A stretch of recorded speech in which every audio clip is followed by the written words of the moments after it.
Hello, Falcons. I am back to read you Chapter 34, An Escape from Mr. Lemoncello's Library by Chris Grabenstein. And we're going to get started right away because it's getting really good. Okay. Veering left the instant she reached the second floor, Haley made her way toward the 400s room. She figured that Charles and Andrew had probably missed something important in the foreign languages room because they'd spent too much time talking to these awesome mannequins that told them all about their American heritage. As she rounded the bend, Haley saw Kyle Keeley and his crew tumble out of the 200s room. It looked like Miguel was carrying a Bible. But a Bible wasn't one of the books on display in the staff picks case. We're following separate paths to the same goal, Haley thought, and somewhere those two paths are going to collide. Haley slid her card key down the reader slot in the 400s door. The lock clicked, and she pushed open the door. The room was dimly lit. Bienvenida, bienvenue, with-a-me, Quackabarisha. Welcome, boomed a voice from the ceiling speakers. Sorry, said Haley, blindly feeling her way forward and bumping into something hard and lumpy. This is the 400s room, home of foreign languages. Here, Haley, you can learn all about your American heritage. A bank of spotlights thumped on. Haley was basically hugging a department store mannequin. An overhead projector beamed a movie onto the dummy to her left, turning it into a perky woman who looked like Haley would probably look a couple years after she graduated from college. Hello, Haley. Welcome to your American heritage. Let's begin your voyage. That's okay. I don't have time right now.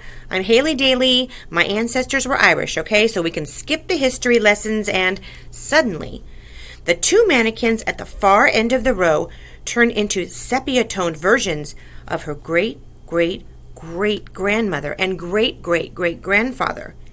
Haley knew it was them because her dad had a bunch of old photos hanging in their family room. The two dummies looked exactly like Patrick and Una Daly did in their wedding portrait. No man ever wore a scarf as warm as his daughter's arm around his neck, said Patrick in his thick Irish brogue. Your da's proud of you, Haley. Thanks, but I really need to win this competition. Watch out for sneaky rascals, said Una, them that would steal the sugar out of your punch. Haley had to smile. It sounded like her ancestor had met Charles Chillington. And always remember, Haley, said her great-great-grandfather, every woman's mind is her kingdom. Run it wisely, lassie. I'm trying. This library can help, said her great-great-great-grandmother with a wink. And when she did, a secret panel in the wall slid open. What's going on? Said Haley. You're our third visitor, boomed the jolly announcer in the ceiling. So? According to the American Heritage Dictionary of Idioms, available in our reference department, by the way, the third time is a charm. Therefore, as our third visitor, you have won this charming bonus. 2 bonuses in one day? She was right. Mr. Lemoncello definitely wanted Haley Daly to win this game, because clearly he knew she'd be the perfect, best-looking supermodel for his holiday commercials. Don't worry, sir, Haley said to the nearest TV camera. I won't let you down. She hurried through the open wall panel and into the 300 room on the other side. Ta-da! The first thing she saw was one of the books they'd been searching for all day long. True Crime Ohio, the Buckeye State's most notorious brigands, burglars, and bandits by Claire Taylor Winters. She quickly opened the cover and found the hidden 4x4 card. It took her 2 seconds to decipher the clue. Here's the clue.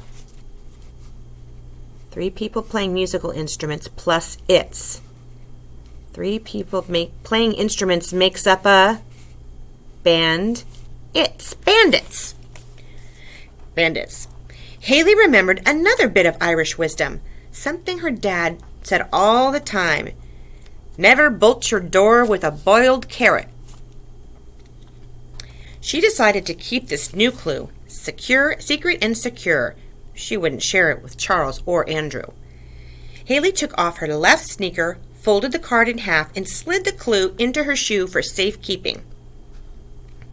When her sneak was laced up tight again, she took the True Crime Ohio book off its display stand and tucked it into the bookshelf, making sure it was in the proper position, right between 364.1091 and 364.1093. That way, she'd know where to find it if, for whatever reason, she needed the book again. Haley looked up at the nearest camera and flashed her brightest toothpaste commercial smile. Ooh, Lemoncello! That's a cheer I just made up. We can use it in one of the commercials. After I win. After she wins. Okay, so here's the deal. This is our last week of school.